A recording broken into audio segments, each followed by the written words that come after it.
सभी साथियों को जय भीम। तो आज की कड़ी में बात करेंगे कि लोग कहते हैं कि बौद्ध धर्म के कारण ही लोग अहिंसावादी बन गए, इसीलिए जो है अन्य जो आक्रमणकारियों ने यहाँ पर जो है आक्रमण किए और जो है हमारे लोगों ने जो है अहिंसा के अपनाने के कारण शस्त्र नहीं उठाए और गुलाम बनते चले गए। तो बाबा साहब कहते हैं ये पूरी तरह से गलत सिद्धांत है। बौद्ध धर्म के कारण गुलाम नहीं बने, इसका जो है दूसरा ही कारण है। वो क्या कारण है, तो आप जुड़े रहिए इस कड़ी से। जो है बहुत ही गंभीर विश्लेषण जो है बाबा साहब बताते हैं कि भारत बार बार जो है गुलाम क्यों बना, किस कारण से बना। तो अभी तक आपने चैनल को सब्सक्राइब नहीं किया, सब्सक्राइब कर लीजिए, लोगों तक शेयर जरूर कीजिए। और मैंने जो है बहुत सारे वीडियो जो है सब्जेक्ट वाइज बनाए हुए हैं, जो प्लेलिस्ट पर जाकर आप इनको क्रम से देख सकते हैं। तो बात करते हैं आज के विषय पर।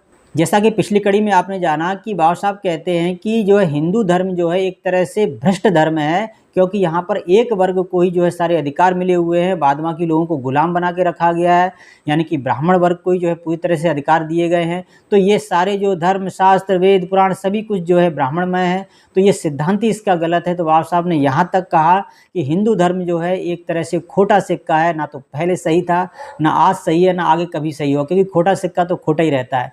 तो उसी क्रम में बाबा साहब कहते हैं ये कहाँ का जो धर्म है, कहाँ का ये आदर्श है, क्या ये अपनाने योग्य है कि एक व्यक्ति को जो है केवल शिक्षा का अधिकार है, दूसरे को जो है शस्त्र रखने का अधिकार है, तीसरे को जो है व्यापार करने का, बाद बाकी बहुत बड़े वर्ग को केवल गुलामी का ही केवल जो है अधिकार दिया गया है, और इसके अलावा भी उनको आजीविका चलाने का अधिकार नहीं है, वो अपने हिसाब से आजीविका नहीं चला सकते। तो मान लीजिए अगर कहा जाता है नहीं सब अपने अपने कर्तव्य का पालन करें, लेकिन ईमानदारी से करें और जो है इसमें किसी भी तरह का जो है वो भ्रष्टाचारी ना करें, तो क्या ये संभव है कि मान लीजिए कोई एक जो है शिक्षा का काम कर रहा है, लेकिन उसके पास एक जो है पैसा भी ना हो, किसी प्रकार से वो अर्जन ना कर पाए। अगर एक जो है शस्त्र रखने वाला व्यक्ति जो किसी भी तरह से जो है वो उसको एक पैसे का भी जो है कहीं से भी लाभ ना हो और वो ईमानदारी से अपना कार्य करे, या एक बनिया है या वैश्य है और उसको एक फूटी कौड़ी भी ना मिले और वो ईमानदारी से जो है व्यापार करे, क्या ये संभव है? क्या उसके विकृत होने की संभावना नहीं है? तो इसी तरह से जो है बाबा साहब कहते हैं, और एक इतने बड़े वर्ग को जो है आपने पूरी तरह से गुलाम बना दिया, उसके जो है शिक्षा, उसका शस्त्र, उसका व्यापार, उसकी आजीविका, उन सब को जो है आपने निषेध कर दिया। तो इसीलिए जो है, और ये देश जो है कोई भी आकर बार बार इसको गुलाम बना जाता है, क्यों बना जाता है? तो इसलिए बाबा साहब के शब्दों में बताना चाहूँगा। तो बाबा साहब कहते हैं जहाँ कर्तव्य तथा दायित्वों का वितरण तथा निर्धारण एकांगी तथा अपरिवर्तनीय हो, वहाँ संगठन कैसे हो सकता है? देखो बाबा साहब बहुत ही गूढ़ बात कहते हैं और गागर में सागर भर देते हैं। जहाँ कर्तव्यों तथा दायित्वों का वितरण, यानी जो कर्तव्य हैं या उनके जो दायित्व हैं, उनके जो कार्य हैं, अधिकार हैं और कर्तव्य है, इनका वितरण निर्धारण जो एकांगी मतलब एक ही तरफ एक ही वर्ग को दे दिया गया और अपरिवर्तनीय, इसका जो है फिर से बदलाव ना हो, तो वहाँ संगठन कैसे होगा? इतना बड़ा देश जो है वहाँ 90% जनता जो है कैसे इकट्ठी हो सकती है? तो वहाँ आगे कहते हैं 90% हिंदू ब्राह्मण वैश्य तथा शूद्र हिंदू सामाजिक व्यवस्था के अंतर्गत शस्त्र धारण नहीं कर सकते थे, तो शूद्रों को तो ये अधिकार ही नहीं था शस्त्र धारण करने का।